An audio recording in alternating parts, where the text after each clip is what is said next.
Por favor, todos abran sus Biblias en el libro de Mateo, capítulo 16, el versículo 18. Dice la Biblia: y yo también te digo que tú eres Pedro, y sobre esta roca edificaré mi iglesia, y las puertas del Hades no prevalecerán contra ella. Una vez más, por favor. Y yo también te digo que tú eres Pedro, y sobre esta roca edificaré mi iglesia, y las puertas del Hades no prevalecerán contra ella. Oremos, por favor. Padre nuestro que estás en los cielos, te damos gracias por tu santa palabra y pedimos, Señor, ahora que nos edifiques a través de ella. Te ruego, Padre mío, que abras el entendimiento de todos los hermanos en la fe y también su corazón, para que tu palabra tenga cabida en sus corazones de los hermanos. Te ruego asimismo, Señor, que tú nos conviertas para que dejemos nuestros caminos torcidos, nuestros hábitos que no son buenos, para consagrarnos a ti, a fin de ser edificados correctamente en un templo santo. Te ruego, Dios, que tú seas glorificado en esta noche, y glorifica tu palabra como siempre lo haces. Y esta es mi oración en nombre de Cristo Jesús. Amén. Bien, hoy vamos a hablar acerca de la edificación de la iglesia. Cuando se lee este versículo, una de las cosas que se afirman en los libros que escriben los protestantes es que Cristo no tuvo una iglesia durante su ministerio terrenal, sino que Él estaba hablando en futuro y dijo: sobre esta roca, es decir, sobre sí mismo, edificaría su iglesia. Por tanto, la iglesia era todavía futura y no había sido iniciada. La iglesia, por tanto, empezó el día de Pentecostés. Esa es la posición de los protestantes.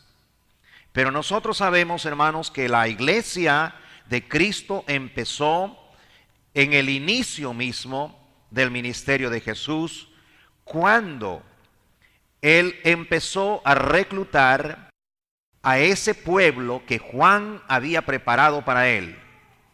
Y el mismo Juan identificó a ese grupo, a esa gente, como la esposa, diciendo: el que tiene la esposa es el esposo.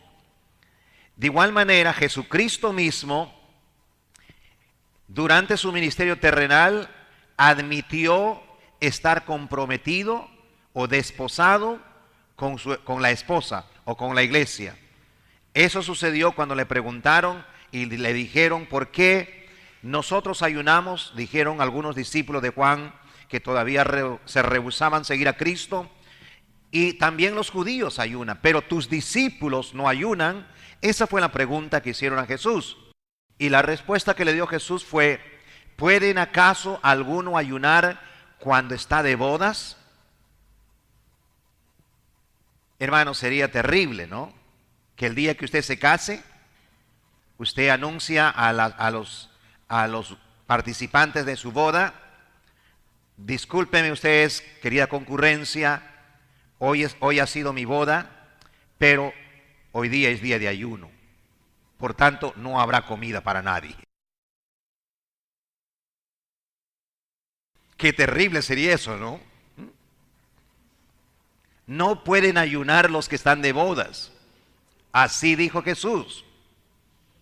Y con esto estaba diciendo Jesús que Él estaba con su novia. Entre tanto que la esposa está con el esposo, no puede ayunar. Le será quitado, dice el esposo, entonces ella ayunará. Pero Jesús, cuando estaba durante su ministerio terrenal, ya tenía una esposa. Y hermanos, cada iglesia verdadera, donde quiera que esté, está comprometida con Cristo Jesús.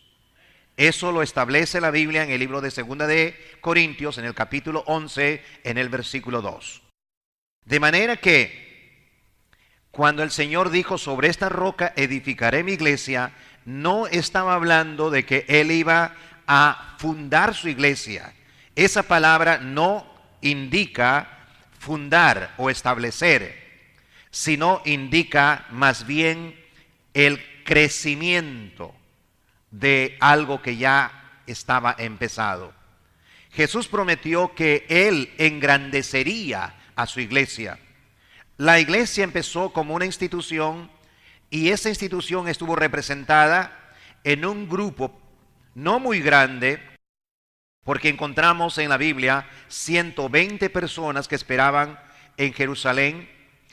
Ese grupo constituía la iglesia, de manera que la iglesia del Señor no empezó con muchos, pero luego la iglesia se fue multiplicando por todas partes y ahora tenemos iglesias en todo el mundo, iglesias que son de Cristo Jesús y que el Señor sigue edificando cada una de esas iglesias. Vamos a ver tres cosas en esta noche sobre este asunto de la edificación de la iglesia. En primer lugar, tenemos que saber que no somos nosotros los que edificamos la iglesia. No somos nosotros los que vamos a acrecentar la iglesia de Cristo. Jesús dijo que Él lo iba a hacer. Yo edificaré mi iglesia, prometió Jesús. Por tanto, Jesús es el que edifica su iglesia. Nosotros somos edificados sobre Él. Pero nosotros no edificamos, somos edificados sobre Cristo y sobre los apóstoles y profetas, como está escrito en el libro de Efesios, en el capítulo 2, en el versículo 20 en adelante. Vamos a leer esto, por favor.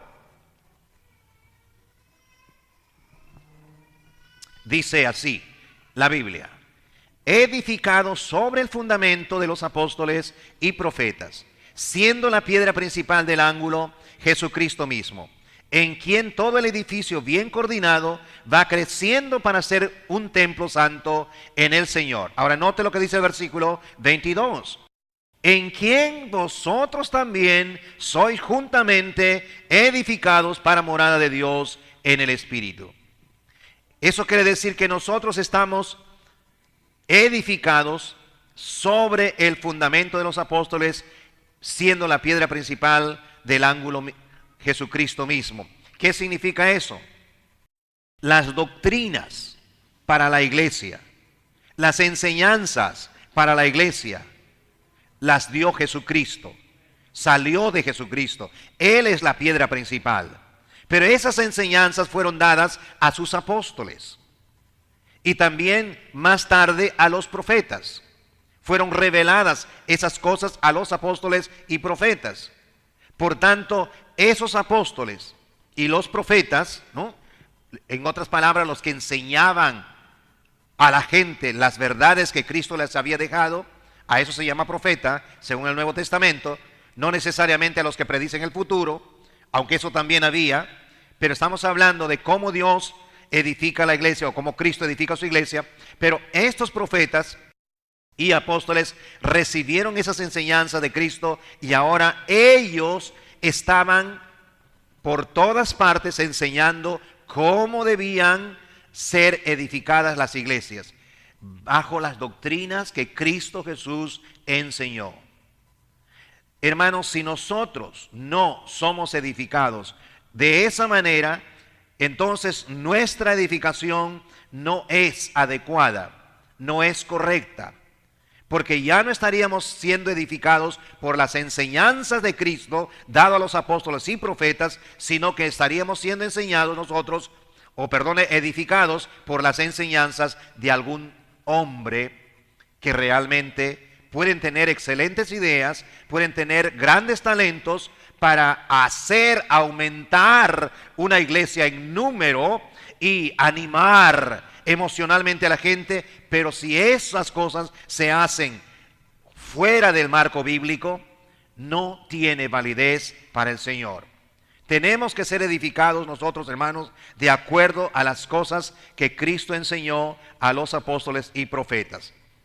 Ahora, nosotros sabemos que solamente habían 12 apóstoles y en realidad esos 12 apóstoles eran apóstoles para los judíos. ¿Cuántos apóstoles tuvo Jesucristo? Los protestantes dicen, muchos. Pero realmente, hermanos, los apóstoles no fueron 12, fueron 13. 13 apóstoles. 12 apóstoles fueron constituidos por Cristo para la circuncisión, para enviarlo a los judíos, para que les predicara el evangelio en el contexto judío del reino.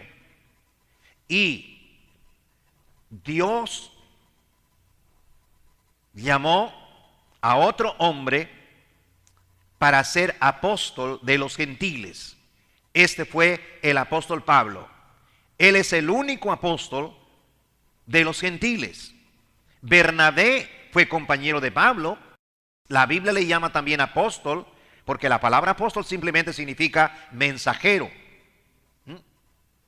Pero él no fue apóstol en el mismo nivel de Pablo.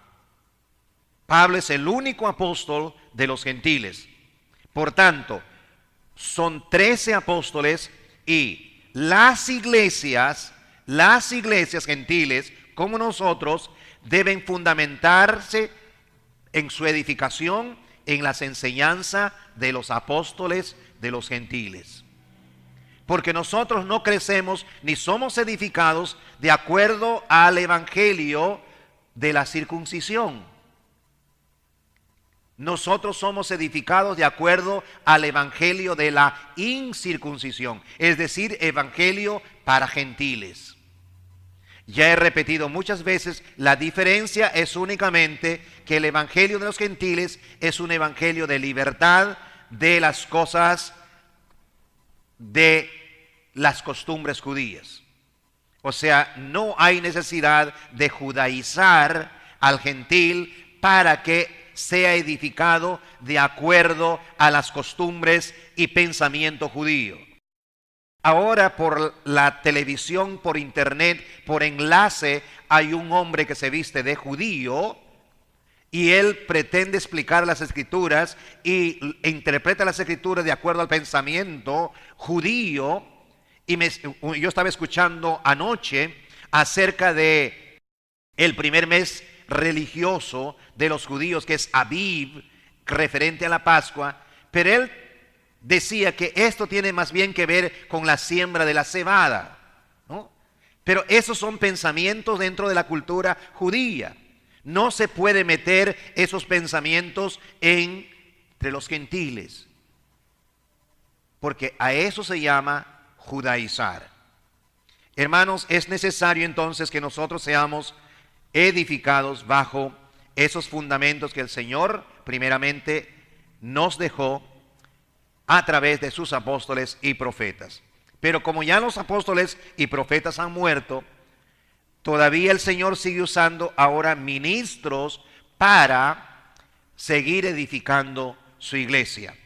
En el libro de Efesios, en el capítulo 4, en el versículo 11 dice, él mismo, en realidad el versículo 8 dice, por lo cual subiendo a lo alto llevó cautiva la cautividad y dio dones a los hombres. Y luego el 11 dice, y él mismo constituyó a unos apóstoles, a otros profetas, a otros evangelistas, a otros pastores y maestros. Ya ahora no existen apóstoles, no existen pastores, profetas, pero sí existen evangelistas, existen pastores, existen maestros.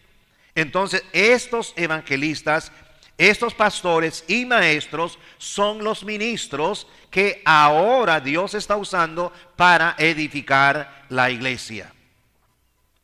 Para edificar la iglesia.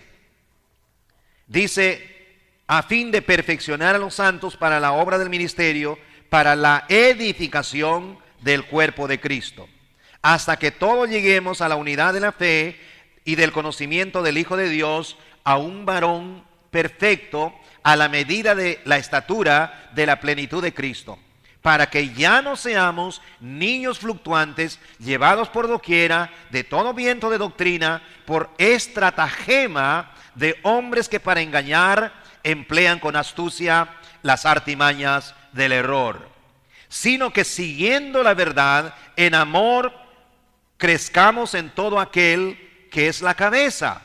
Esto es Cristo. Ya ve, en todas las cosas que quieres crecer, debes crecer en la cabeza, en las enseñanzas de Cristo. De otra manera, estás mal.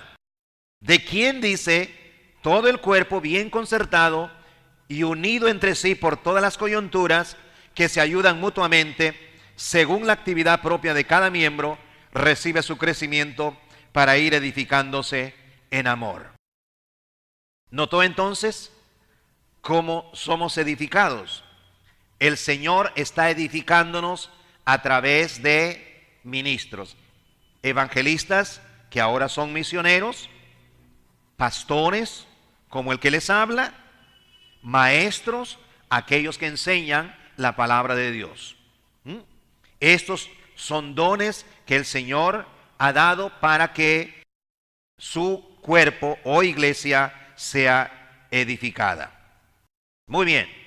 Ahora, los miembros de la iglesia deben ser edificados en la iglesia a la que pertenece. No se puede edificar uno en un cuerpo ajeno. Yo tengo mi cuerpo y usted no puede edificar o edificarse en mi cuerpo.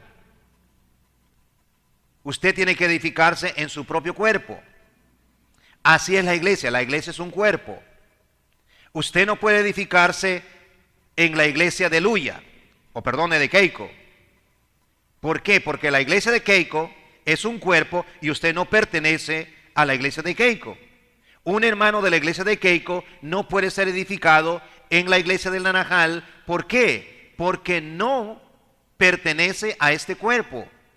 Nosotros somos un cuerpo y todo el cuerpo debe ser edificado en el cuerpo. Por esa misma razón es muy importante que los hermanos que no son miembros de la iglesia deberían ser miembros de la iglesia. ¿Para qué? Para ser edificados en el cuerpo. No se puede ser edificado aparte del cuerpo. Si uno está queriendo ser edificado aparte del cuerpo, lo que sucede, hermanos, es que un miembro separado del cuerpo automáticamente va a perecer, va a morir. ¿Ve? Y eso lo sabemos todos nosotros. A ver, dígame, a ustedes le amputan un brazo, le cortan un brazo.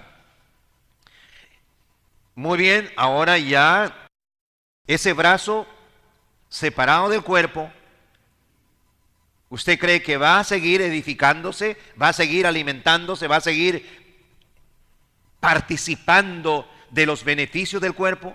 Ya no, porque está fuera del cuerpo. Hay hermanos que son, ¿cómo le llamaría yo? Iglecieros. Están de iglesia en iglesia y nunca se hacen miembro en una iglesia. Y dicen, no quiero ser miembro de una iglesia. Primero porque no quiere aceptar ninguna responsabilidad. Es más fácil ser simplemente un creyente y un visitante a una iglesia, pero permítame decirle que usted no está siendo edificado en el cuerpo de Cristo.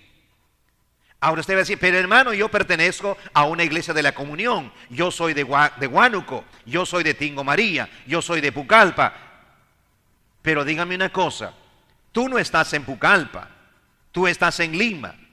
Tú no asistes a la iglesia de la fe, tú no asistes al Getsemaní o a Sion, o no asistes a Paucar ni a la iglesia central de Huánuco. Tú asistes al Parque Naranjal y esta iglesia del Parque Naranjal no es tu cuerpo está en otro sitio. ¿Cómo puedes ser edificado aparte de tu iglesia? Es necesario ser miembro de la iglesia, estar unido al cuerpo para recibir edificación. Así que hay que pensar muy bien eso, hermanos, aquellos hermanos que han salido de sus iglesias y a veces no piensan en unirse a otra iglesia para ser edificado en la iglesia como miembro. Se olvidan de lo que dice el pacto de la iglesia, que cuando una persona cambia su domicilio a otra iglesia, tan pronto como sea posible, cambiará su membresía a la iglesia para ser edificado en esa iglesia. Pero eso no ocurre muchas veces, por tanto, hermanos, es importante que usted lo tome en cuenta. No se puede ser edificado fuera del cuerpo. Ahora, cada miembro de la iglesia es edificado a través de ciertos medios o agentes, que podríamos llamarlo. Y uno de esos medios o agentes es la palabra de Dios. En el libro de Hechos, capítulo 20, en el versículo 28, la Biblia nos dice lo siguiente. El versículo 32 dice: y ahora, hermanos, os encomiendo a Dios y a la palabra de su gracia, que tiene poder para sobreedificaros y daros herencia con todos los santos, o con todos los santificados. Hermano, no es posible crecer y ser edificado o sobreedificado sobre la roca que es Cristo, sobre el fundamento de los apóstoles, si usted no usa la palabra de Dios. Esto es muy importante. Para la edificación de la iglesia necesitamos la palabra de Dios, porque el que no usa la palabra de Dios estará edificando la iglesia por medios ilícitos o agentes ajenos a la voluntad de Dios. Por eso le decía, podemos tener una excelente idea y podemos decir: hermano, esto podría funcionar mejor, ¿por qué no lo hacemos así? Así crecen las instituciones.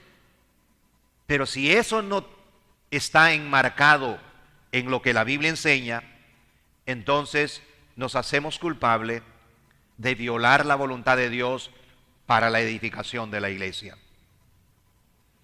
También, cuando Cristo nos edifica, Él usa los dones espirituales que su Espíritu nos dio justamente con esa finalidad, para edificación de la iglesia. En el libro de Primera de Corintios, en el capítulo 14, Primera de Corintios, capítulo 14, el versículo 12 dice: así también vosotros, pues, que anheláis dones espirituales, procurad abundar en ellos para edificación de la iglesia. Todos los dones que un creyente tiene, todos los dones que los creyentes en una iglesia tienen, deben ser usados ¿para qué? Para edificación de la iglesia. No hay otra finalidad de los dones. Dios usa muchos dones. Como ya les dije, hay don de ayudante, hay un don de administrador. Ahora, los administradores deben ser hallados fieles. Por ejemplo, nosotros, los pastores, somos administradores. Los predicadores somos administradores. Pues así dice Corintios capítulo 4. El versículo 1 dice: así pues ténganos los hombres por servidores de Cristo y administradores de los misterios de Dios. Ahora bien, se requiere de los administradores que cada uno sea hallado fiel. No solamente por ser administrador uno puede hacer como uno quiere. Tiene que ser hallado fiel.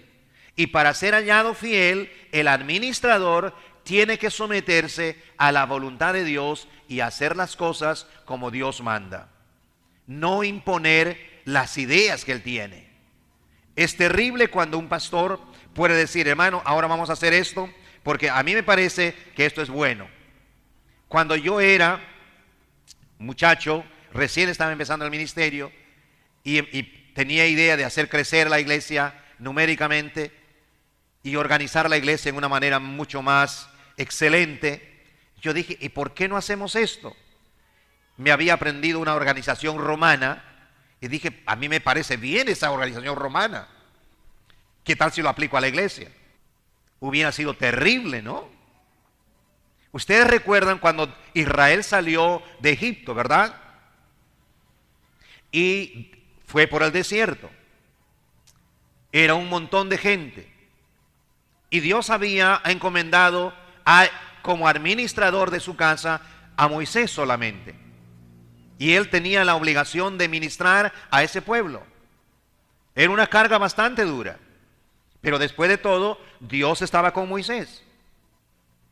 Pero estando Moisés en el desierto, tuvo la visita de su suegro Jetro. Y cuando vio que Moisés se sentaba todo el día para juzgar al pueblo, porque el pueblo venía a Moisés para poner sus quejas y sus problemas delante de él, su suegro le dijo, ¿qué haces? Si sigues así, vas a desmayarte. Esto es excesivo trabajo para ti. No vas a resistir, no vas a aguantar. ¿Por qué no nombras diferentes clases de administradores? Divide la gente por un cierto número de personas y ponga sobre ellos un juez, sobre otro juez y sobre ellos otro juez. Solamente tú vas a administrar las cosas que ya son muy difíciles de ser resuelto. Cuando ellos no pueden resolver, entonces te la traerán a ti. Porque si sigues así, pronto vas a desfallecer. Y a Moisés le pareció muy buena la idea. Y dijo, bueno, qué bueno, ¿no? Y he escuchado también a muchos predicadores decir, ya ves, la organización es muy importante. Y de hecho, hermanos, que la organización es muy importante. Es importante organizarnos para funcionar bien. Pero el problema no estaba en la organización, sino de quién venía y qué ideas, bajo qué ideas se hacía la organización. Si Dios hubiera querido que Moisés ponga jueces sobre aquí, jueces sobre allá, jueces sobre este grupo, Dios le hubiera dicho a Moisés, Moisés, no te fatigues, por favor, haga eso. Pero Dios no le dijo a Moisés nada. Porque realmente Moisés no llevaba la carga del pueblo en realidad, sino que era el Espíritu Santo quien llevaba la carga. Y realmente, hermano, eso es un alivio para los administradores. Porque si yo tuviera que llevar la carga de todos ustedes como hombre, yo no podría resistir, yo desfallecería. Pero es el Espíritu Santo quien se encarga de llevar la carga de todos ustedes. Por eso es que Moisés, cuando ya había obedecido a su suegro, empezó a hacer exactamente, y parecía bueno. La pregunta que nos queda ahora es, ¿aprobó Dios eso? ¿Esa orden de organización vino de Dios o salió simplemente de la mente del hombre? Y justamente cuando nosotros llegamos a ese punto y cuando nosotros pensamos, pero hermano, no está mal, me parece bien. Así empiezan a introducirse pequeños hábitos en la iglesia y de repente terminamos diciendo, hermano, al hermano tal le parece que esta idea sería mejor, al otro le parece también, hermano, debemos hacer así, al otro también le dice, y hermano, debemos hacer así. Total, la iglesia o el pueblo de Dios va a ser guiado de acuerdo a la mente humana y no de acuerdo al propósito divino. Más tarde, cuando ya Moisés de todas maneras seguía llevando el pueblo, la carga, él dijo, Señor, mucha carga para mí, ya no puedo. Además el pueblo es muy querelloso, muy rebelde, y ya no puedo más. Oh Señor, mejor morir, mejor ya la muerte, Señor, ya no puedo más. Y Dios le dijo, ¿crees que es mucha carga para ti? Oh, sí, Señor. Dios le dijo, muy bien, escoge 70 ancianos del pueblo. Vea, ahora viene la cosa de Dios, ¿no? Ahora viene las cosas de Dios. Ahora no viene del suegro de Jetro. Y le dijo, escoge 70 ancianos. Llévalos a la puerta del tabernáculo. Yo me voy a aparecer ahí. Haga eso mañana. Llegó el siguiente día. Llevaron esos ancianos a la puerta del tabernáculo. y Dios se manifestó. ¿Y qué hizo Dios? Dios dijo a Moisés: el espíritu que está en ti lo voy a poner en los 70 ancianos, y entonces esos 70 ancianos te van a ayudar a llevar la carga de Israel. ¿Ve? Esa organización viene de Dios. La otra venía de Jetro, humana. ¿Y cuántas veces nos equivocamos nosotros y decimos, excelente idea, pero no viene de Dios? Pues, hermano, así no se edifica el pueblo de Dios. Ahora, los dones que Dios nos da hace que cada miembro tenga su actividad propia en la edificación de la iglesia. De acuerdo a las funciones que Dios nos ha dado a cada miembro tiene su propia función. Eso es igual con tu cuerpo. Tu brazo siempre tendrá la función de brazo. Tu brazo nunca va a tener la función de piernas. Tú no puedes voltearte y en vez de usar tus piernas, andas con los brazos, ¿no? Porque Dios no decretó que eso sea así. Tú no puedes usar tus ojos como si fueran tus oídos, porque los ojos fueron puestos ahí para que tenga su propia función. De igual manera, en la iglesia, de acuerdo a cada don que Dios ha dado a las personas, cada persona debe tener su propia función y debe actuar de acuerdo a la función propia de cada uno. El que es ayudante debe ayudar. El que administra, en administrar. El que reparte, con liberalidad. Los que hacían milagros, ocuparse en hacer milagros, etcétera. De esa manera funcionaban los dones, porque no todos pueden hacer las mismas cosas, hermano. Cada miembro tiene su propia función. Mi función en esta iglesia, de acuerdo al don que Dios me ha dado, es la predicación y la enseñanza de la palabra de Dios. Esa es mi función. Esa es la función propia que Dios me dio. Y tengo que hacerlo. Y Dios te ha dado a ti una función para cumplir dentro de la iglesia. Porque está escrito que cada uno ha recibido el Espíritu Santo para provecho. De manera que tú tienes el Espíritu Santo y Dios te ha dado ese Espíritu Santo para que tú realices una acción propia dentro de su cuerpo. Lo que pasa es que tú no te has puesto a pensar qué tengo que hacer, ¿no? Y no funciona realmente porque realmente desconoces cuál es tu función. Deberías pensar qué debo hacer yo, ¿no? El que enseña debe enseñar, el que predica, predica, el que cante, cante, el que evangelice, evangelice. Bueno, en fin, cada uno debe hacer lo que Dios le ha dado.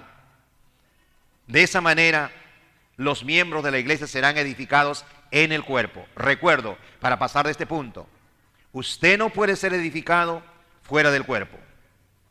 Tienes que estar en el cuerpo. Animo por eso a todos a que usted se una al cuerpo de Cristo para ser edificado en ese cuerpo. ¿De qué manera deben ser edificados? Hemos leído en el libro de Efesios, capítulo 4. Ahí dice, siguiendo la verdad, en amor. ¿Qué más dice? El cuerpo tiene que estar, ¿qué cosa? Bien concertado y unido entre sí por todas las coyunturas. De quien todo el cuerpo bien concertado. ¿Cómo podemos concertar nuestro cuerpo? Cuando los miembros de nuestro cuerpo obedecen las órdenes de nuestro cerebro. Si yo doy una orden a mi brazo y mi brazo no quiere obedecer, entonces va a suscitarse un gran problema. Hermanos, concertar significa ponerse de acuerdo. Y todos los miembros para crecer tienen que estar de acuerdo. Tiene que haber unidad. Dice, bien concertados y unidos entre sí por todas las coyunturas. Dice, deben ayudarse mutuamente. ¿Ve? No estaría predicando aquí si no tengo el propósito de edificar la iglesia. Porque esto es una ayuda mutua para mí. Pero tampoco yo podría edificarme si no hubiera iglesia. Si Dios me dio el don del pastorado, muy bien, yo sé cuál es mi función. Pero ¿cómo me edifico yo si no tengo iglesia a quien predicar y enseñar? De manera que yo ayudo a ustedes a edificarse y ustedes me ayudan a mí a edificarme. ¿Por qué? Porque teniendo iglesia, yo tengo la oportunidad de poner en acción la función que Dios me dio. Sin iglesia no podría ser posible eso y por tanto no podría ser edificado tampoco. Por eso, hermano, es necesario que todos estemos debidamente concertados y unidos. Nunca deben propiciarse divisiones en la iglesia, porque eso va a causar no crecimiento, sino deterioro de la iglesia. Es importante entonces, hermanos, que tengan en cuenta eso. Terminamos con el último punto. Los miembros de la iglesia deben tener cuidado de no destruir el templo de Dios. Si Jesús ha dicho, yo voy a edificar mi iglesia, ni tú, ni yo, ni nadie tiene el derecho de estorbar ese crecimiento. Porque si nosotros tratamos de estorbar la edificación del cuerpo de Cristo, entonces la vamos a pasar muy, muy mal. ¿Qué dice la Biblia? En el libro de Corintios capítulo 3. El versículo 16 dice, ¿no sabéis que soy templo de Dios y que el Espíritu de Dios mora en vosotros? Si alguno destruye el templo de Dios, Dios le destruirá a él, porque el templo de Dios, el cual sois vosotros, santo es. Entonces, ¿de qué manera los miembros de una iglesia pueden destruir el templo de Dios? Cuando realizan obras inadecuadas que no proporcionan crecimiento. En este caso, se trata de edificar, pero no con obras correctas. Y la Biblia le llama a eso material inadecuado para la edificación. Dice la Biblia que algunos, cuando edifican, vamos a leer ahí en el libro de, en el mismo capítulo donde estamos, el versículo 12 o el 11, porque nadie puede poner otro fundamento que el que está puesto, el cual es Jesucristo.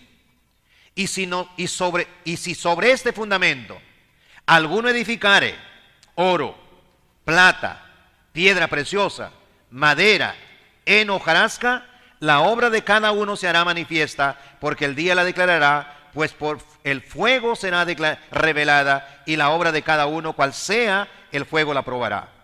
Si permaneciere la obra de alguno que sobreedificó, recibirá recompensa. Si la obra de alguno se quemare, él sufrirá pérdida, si bien él mismo será salvo, aunque así como por fuego. ¿No sabéis que soy templo de Dios y que el Espíritu de Dios mora en vosotros? Si alguno destruye el templo de Dios, Dios le destruirá a él, porque el templo de Dios, el cual sois vosotros, santo es. Ahora, hermanos, ¿de qué está hablando? Está hablando de la manera como nosotros vamos a ser edificados en el cuerpo de Cristo. Dice que hemos hablado de que Dios usa medios, ¿no? O agentes para la edificación. Y si nosotros ahora en la edificación de la iglesia usamos material que no sirve, entonces vamos a sufrir pérdida. Pero hermanos, si edificamos con oro, con plata, con piedras preciosas, eso quiere decir nosotros edificamos conforme a la voluntad de Dios expresada en la Biblia. Pero si nosotros usamos nuestras ideas como Jetro, o como yo cuando quería organizar la iglesia al estilo romano, eso es paja, eso es heno, hojarasca, no sirve. Por más bonita organización que hubiera tenido la iglesia, cuando llega al cielo esa organización, esa obra, ¿no?, con intención de edificar a la iglesia, se quemaría. Porque no pasa. ¿Cuántas veces los hermanos dicen, y pastor, ¿por qué no hacemos así? Y hermano, ¿por qué no hacemos así? Y hermano, ¿y por qué nos hacemos así? ¿Te has puesto a pensar para sugerir que se debe hacer así si la Biblia te respalda o no te respalda? Si la Biblia no te respalda, es mejor no proponer hacer algo que no está de acuerdo a lo que dice la Biblia. Por algo, hermanos, una iglesia tiene que ser bíblica. Si nos llamamos bíblicos, entonces hagamos de la Biblia verdaderamente nuestra regla de fe y práctica. Que la Biblia no sea solamente nuestra portada de presentación, como suelen hacer los mormones. ¿Sabían ustedes, los mormones, que cuando llegan a su casa para hablarle de usted de Cristo, le presentan una Biblia y le hablan con la Biblia? La Biblia es su carta de presentación. Pero cuando ellos te reciben el mensaje y cuando ya tú has aceptado sus requerimientos y ya tú vas a una iglesia mormona, ya no van a usar la Biblia, van a usar el libro mormón, van a usar la perla de gran precio, el sacerdocio, todas estas cosas que ellos creen. Y finalmente te van a ir apartando y apartando de la Biblia y finalmente no van a querer que tú absolutamente vuelvas otra vez a consultar la Biblia. Y yo le digo eso porque no sé si algunos hermanos recuerdan, vino un joven a la iglesia aquí que trabajaban para una iglesia mormona muy cerca de esta comunidad, y porque el misionero mormón le había encontrado leyendo la Biblia, le botó del cuarto donde estaba y le dijo, ¿por qué estás leyendo la Biblia? Esa Biblia está ya adulterada totalmente por los hombres. Por eso es que Dios ha revelado una nueva revelación a José Smith, y ahora nosotros tenemos que basarnos en el libro mormón, que es la última revelación de Dios. Este libro de la Biblia es obsoleto, pero qué bonito sirve para presentarse, para engatusarnos y llevarnos allá, ¿no? Así obran ellos. Eso, a la Biblia le llama eso las artimañas del error, astucia de esos hombres. Entonces, hermanos, cuando nosotros edificamos con nuestras ideas, poniendo nuestras ideas en vez de poner lo que la Biblia enseña, estamos simplemente edificando nuestro edificio con hojarasca. Me hace pensar como este edificio. Nosotros hemos edificado este edificio y no lo hemos hecho muy bien. ¿Por qué? Porque en vez de poner más fuerte abajo, le hemos puesto más fuerte arriba. Es como si tuviéramos una casa que pesa mucho y le pusiéramos de columnas abajo, de todo ese peso, unos cuantos palitos de fósforo como columnas, ¿no? De repente se cae el edificio. Por esa razón, hermanos, es que estamos ahora tratando de poner remedio para que no ocurra cualquier cosa, porque sería catastrófico, ¿no? Que un edificio se caiga, por ejemplo, cuando nosotros estamos aquí. ¿Ve? Cuando una construcción está mala, hermano, es mala. De igual manera, cuando la iglesia de Cristo se edifica de una manera incorrecta, tiene que ser rectificado. No podemos seguir así. Hay que corregir los errores para que la iglesia de Cristo sea edificada correctamente. Entonces, destruimos el templo de Dios cuando empezamos a meter obras, pensamientos humanos, y con eso edificamos la obra del Señor, ¿no? Como esos protestantes que piensan que, dice, ahora va a venir el pastor, ese sí nos va a edificar porque ese es psicólogo. Oh, ahora va a venir un pastor. Él es egresado de San Marcos y tiene el título de, ¿cómo se llama? ¿Cómo se dice?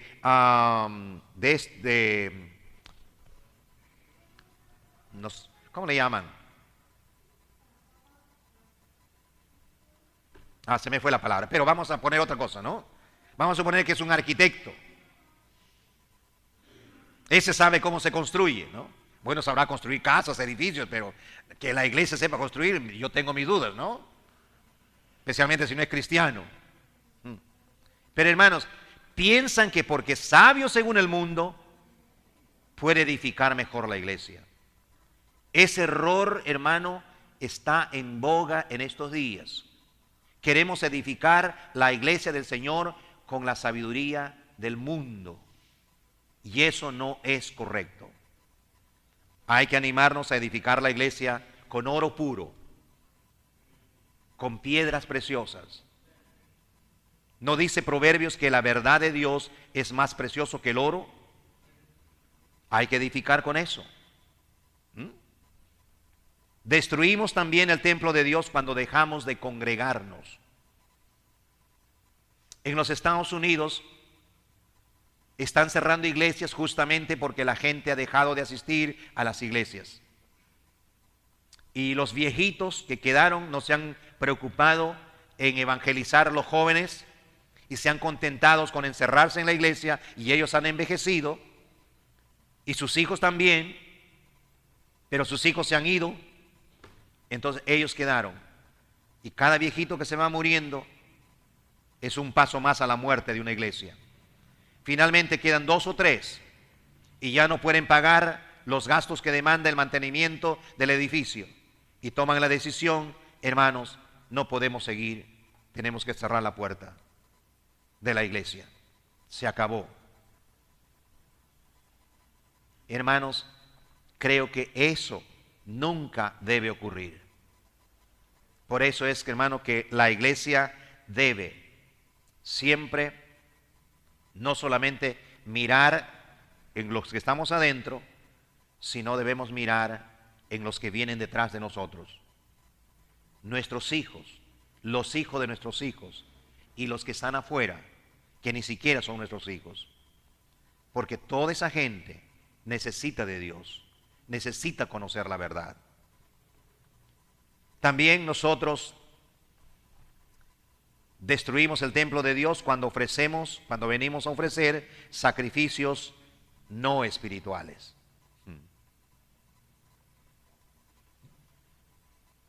En el libro de Pedro, capítulo 1, dice la Biblia: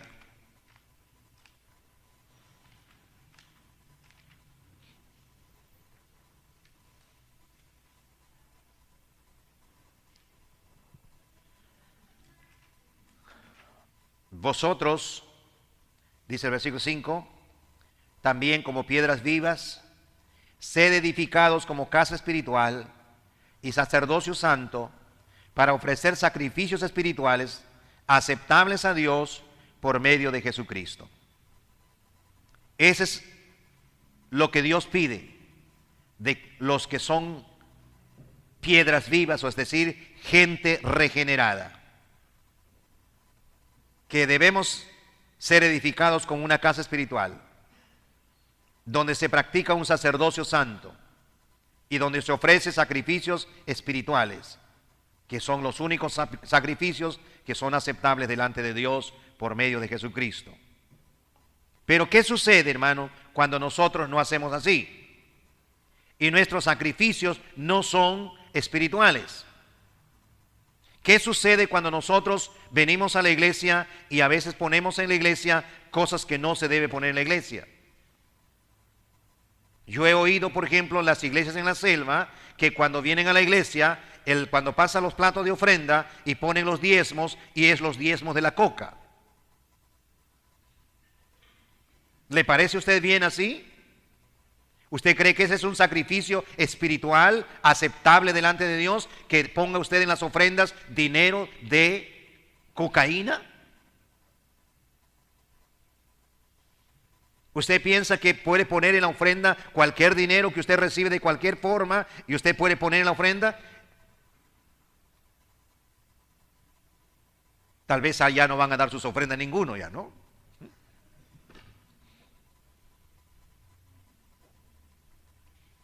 Pero hermanos, ¿saben ustedes lo que dice la Biblia? Una cosa que es bastante dura, hasta ofensiva. No traerás, dice, a la casa del Señor precio de ramera. ¿Ve? No se puede traer y ofrecer a Dios cualquier cosa, hermano. Tiene que ser sacrificio espiritual.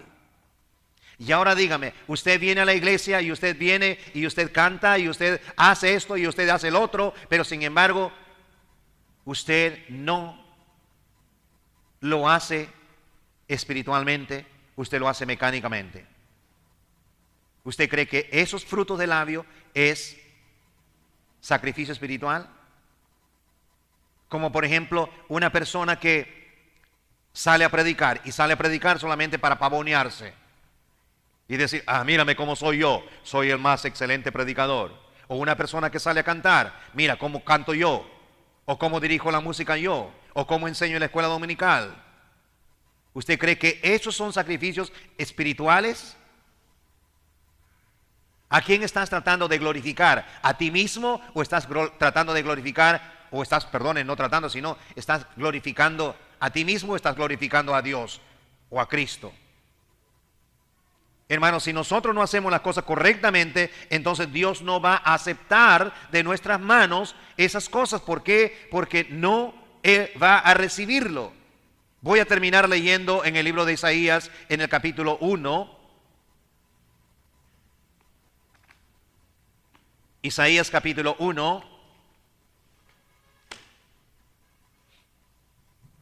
En el versículo 10 dice, 11, ¿para qué me sirve, dice Jehová, la multitud de vuestros sacrificios?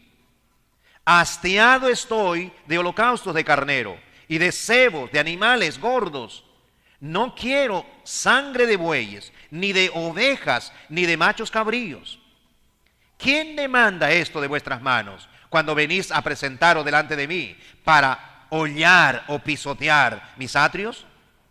No me traigáis más vana ofrenda. El incienso me es abominación. Luna nueva y día de reposo, el convocar asamblea no lo puedo sufrir. Son iniquidad vuestras fiestas solemnes. Vuestras lunas nuevas y vuestras fiestas solemnes las tiene aborrecidas mi alma. Me son gravosas, cansado estoy de soportarlas. Cuando extendáis vuestras manos, yo esconderé de vosotros mis ojos. Asimismo, cuando multipliquéis la oración, yo no oiré. ¿Por qué? Porque llenas están de sangre vuestras manos. El Señor dice, si ustedes quieren venir a mis atrios, si ustedes quieren venir a ofrecer cosas que yo acepten, entonces lavaos, limpiaos, quitad la iniquidad de vuestras obras de delante de mis ojos, dejar de hacer lo malo, aprender a hacer el bien, buscad juicio, restituid al agraviado, hacer justicia al huérfano, amparad a la viuda. Después de hacer eso, después que ustedes se arrepientan, entonces vengan. Luego dice Jehová, estemos a cuenta. Si vuestros pecados fueren como la grana, como la nieve serán emblanquecidos. Y si fueren rojos como el carmesí, vendrán a ser como blanca lana. Hermanos, si no nos arrepentimos de nuestros pecados, Dios no va a aceptar nuestros sacrificios. Dios no es como nosotros, hermanos. Dios es santo. El templo del Señor, el cual sois vosotros, es santo. Y no podemos nosotros traer cualquier cosa al Señor. No es que estos sacrificios estaban prohibidos por Dios traer, pero Dios no quería los becerros que ofrecían gente. ¿Por qué? Porque el que ofrecía el becerro estaba lleno de pecados. Su vida era una vida pecaminosa y no se arrepentía. Y pensaba que porque ofrecía a Jehová ya había cumplido con sus santos deberes. Y Dios dice, así no es la cosa. Si quieren venir a mis atrios, lávense, límpiense, quiten la iniquidad, aprendan a hacer el bien. Después de eso vengan. Vamos a ponernos a cuenta. Si su pecado fueren tan grande rojo como el carmesí, yo voy a emblanquecer sus pecados como blanca lana. como la nieve. El Señor dice, si quisiereis y oyereis, comeréis el bien de la tierra. Si no quisiereis, fuereis rebelde, seréis consumidos a espada, porque la boca de Jehová lo ha dicho. Esto no son las amenazas del pastor. Esto no es las amenazas de un hombre. Esto es lo que Dios dice. Entonces, más vale que nosotros hagamos las cosas correctamente al edificar el cuerpo de Cristo. Por tanto, hermanos, tenemos que hacer una reflexión y tenemos que aprender a arrepentirnos cuando hacemos lo malo. Si tú dices, no, no pasa nada, yo sigo sirviendo al Señor, así, he servido siempre al Señor y nada ha pasado, y sigues así. Dios dice, no me traigas más vana ofrenda, porque yo voy a cerrar mis ojos para no mirarte. Voy a cerrar mis oídos para no escuchar tus oraciones. Dios pide que la gente se arrepienta para que sus pecados sean limpiados. No hay perdón, hermano, de Dios sin arrepentimiento. Por eso mucha gente cuando dice, perdóname, perdóname, y no se quiere arrepentir, no cambia de vida, no hay cambio de actitud, esa persona no merece perdón, ni Dios le perdonará. ¿Qué dice en la Biblia? Si tu hermano 7 veces en un día te ofende y 7 veces se arrepiente y dice, perdóname hermanito, siento haberte hecho lo que te hice, estoy arrepentido de haberte golpeado, perdónale. Y si después de pasar de un rato en ese mismo día, otra vez te ofenden otra cosa, te da un puntapié en la canilla, ¿no? Y de nuevo viene, discúlpame hermanito, perdóname, no quería hacerlo. Y de repente por ahí, de otra vez, tú estabas caminando con él, y de repente por ahí, tú agarraste algo que él tenía, ¿no? Y agarraste y de repente lo echaste a perder todo, que para él era lo tan valioso. Y así, 1, 2, 3, 4, 5, 6, hasta 7 veces dice, si él te viene y verdaderamente está arrepentido, perdona a tu hermano. ¿Qué haces tú? Dice, a mí me la haces una sola vez. Conmigo no se juega. Yo no soy el tonto que tú crees. No me tomes por soncito. Una vez y se acabó, ¿no? No, tú no eres el que das la otra mejilla, pues. Porque no has aprendido de Dios. Perdón solamente se da cuando uno se arrepiente. Así que yo espero que nos arrepintamos cuando sabemos que estamos andando mal, para que nuestras ofrendas, nuestros sacrificios sean aceptos delante de Dios.